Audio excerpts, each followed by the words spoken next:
If you were looking for instructions on how to install the bottled ink for the specific Epson printer that is here on the screen, then stay tuned. You're not going to want to miss this video. I'm happy to announce that Best Printers is now selling compatible ink for your printer. There's going to be a link for it down in the description below. But this is the same exact dye-based ink as the Epson ink bottles. You're going to get the same high quality prints with this ink. The biggest difference is this ink is going to be a lot less expensive, especially if you subscribe on Amazon to get recurring ink orders. Now, the instructions that you're about to see in this video are very similar. I'm going to be installing Epson ink bottles, but installing these ink bottles is the same, if not easier. Why don't we get started with the ink installation now?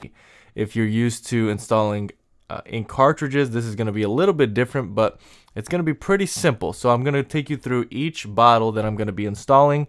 And essentially, one of the main things you want to focus on is making sure you're putting the correct ink bottle into the corresponding ink compartment.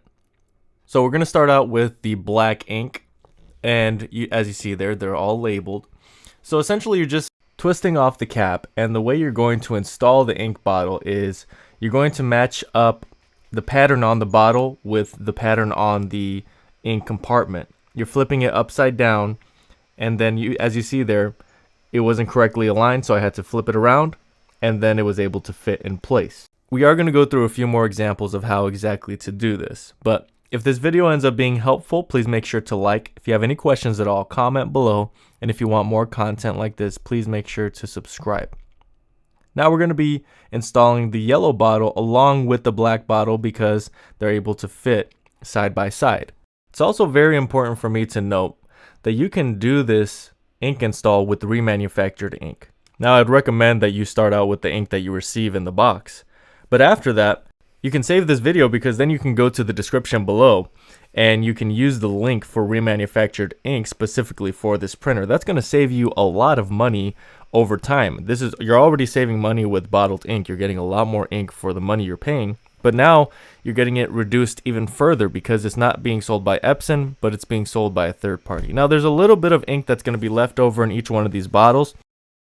After you've completely set up the printer, you're going to want to come back and refill the little bit that was used during the setup. A little bit of the ink is going to be gone. So you can go into the settings, go into maintenance, and there's a section for refilling the ink cartridges. And that's where you're going to be able to fill the rest of that little bit of ink that's left over. You do want to do that though. So we moved on to the cyan bottle. And there's no squeezing, there's no tapping that you need to do. You are just flipping the bottle over, placing it in place, making sure that it has connected, and then you're leaving it there until the ink compartment is completely full. Even past that first line, it's going to be entirely full where you're not going to be able to see any spaces. So here we have the magenta color bottle, and you can see here now is a perfect shot of exactly how it looks on the end where the ink comes out, and you can see exactly how we're fitting it in.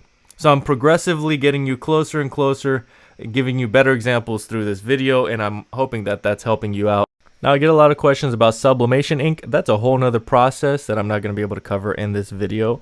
This is just in regards to regular ink. And so at the end of this whole process, you should have all of your ink compartments completely full with each type of ink. Again, through the setup, through the processing, some of that ink is going to get used up. And so once that ink is used up, there's that little bit that's left over in your ink bottles. So I really hope that this whole video was helpful. Again, there's a link in the description below for some remanufactured ink. So again, I ask that you like, comment, and subscribe. But that's really all I have for today. Thank you guys so much for watching, and until next time.